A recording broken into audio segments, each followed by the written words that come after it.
Friends, ഇന്നൊരു കല്യാണം ഉണ്ട് കേട്ടോ. അപ്പോൾ ഇന്ന് ഞങ്ങൾ നേരത്തെ ഇറങ്ങിയിട്ടുണ്ട് കല്യാണത്തിന്. സാധാരണ ഇവിടെ എപ്പോഴും താമസിച്ചാൽ പോവാറുള്ളത്. ഇന്ന് കൊല്ലം വരെ പോകണം, അതുകൊണ്ട് കൊല്ലം വരെ ഓടിച്ചെത്തേണ്ടത്, അതുകൊണ്ട് ഞങ്ങൾ നേരത്തെ ഇറങ്ങി. പോകുന്ന വഴി കഴിക്കാൻ വേണ്ടിയിട്ട് ഞാൻ കുറച്ച് കപ്പലിൻ്റെ എടുത്ത് വെച്ചിട്ടുണ്ടായിരുന്നു. അപ്പം പകുതി എത്തിയപ്പോൾ അതെടുത്ത് വെച്ച് കഴിക്കുവാണ്. ഓഡിറ്റോറിയം കണ്ടുപിടിച്ച് ഞങ്ങളിങ്ങ് എത്തിയിട്ടോ. ഇച്ചു പാട്ടൊക്കെ ആസ്വദിച്ചിരിക്കുക. കുറേ കഴിഞ്ഞപ്പോൾ ആൾക്ക് ബോറടിക്കാൻ തുടങ്ങി. പിന്നെ പുറത്തിറങ്ങി കുറച്ച് നേരം ഒന്ന് കളിക്കാൻ പറ്റിയതിന് ശേഷം ഓക്കെ ആയത്. അത് കഴിഞ്ഞ് ഞങ്ങൾ ബിരിയാണി കഴിച്ചു. പക്ഷെ ഭയങ്കര തിരക്കായതുകൊണ്ട് വീഡിയോ ഒന്നും എടുക്കാൻ പറ്റിയില്ല കഴിക്കുന്നതിൻ്റെ. കഴിച്ച് കഴിഞ്ഞ് വന്നപ്പോഴത്തേന് ഇവിടുത്തെ പരിപാടിയെല്ലാം കഴിഞ്ഞു കേട്ടോ. ഫോട്ടോ എടുപ്പ് എടുത്തോണ്ടിരിക്കുക. ഇനി ബിരിയാണിയൊക്കെ കഴിച്ചു കഴിഞ്ഞാൽ ഭയങ്കരമായിട്ട് അങ്ങ് ദാഹിക്കും.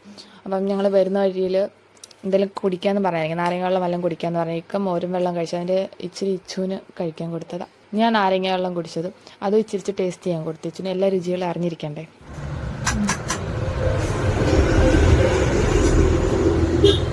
പിന്നെ വീട്ടിലൊക്കെ ചെന്ന് ഒരു ഉറക്കമൊക്കെ കഴിഞ്ഞ്, യാത്രാ ക്ഷീണമായിരുന്നല്ലോ, അതിൻ്റെ ഉറക്കമൊക്കെ കഴിഞ്ഞതിന് ശേഷം നല്ല ക്ഷീണം ഉണ്ടായിരുന്നു. അപ്പം പിന്നെ ഉറങ്ങി എഴുന്നേറ്റ് വൈകിട്ട് ഞങ്ങൾ ടൗണിലോട്ട് വന്നായിരുന്നു സാധനമൊക്കെ മേടിക്കാൻ വേണ്ടിയിട്ടും. പിന്നെ ചുമ്മാ വീട്ടിൽ വെറുതെ ഇരിക്കുമല്ലായിരുന്നു വൈകിട്ട്. അങ്ങനെ പുറത്തൊക്കെ ഒന്ന് ഇറങ്ങി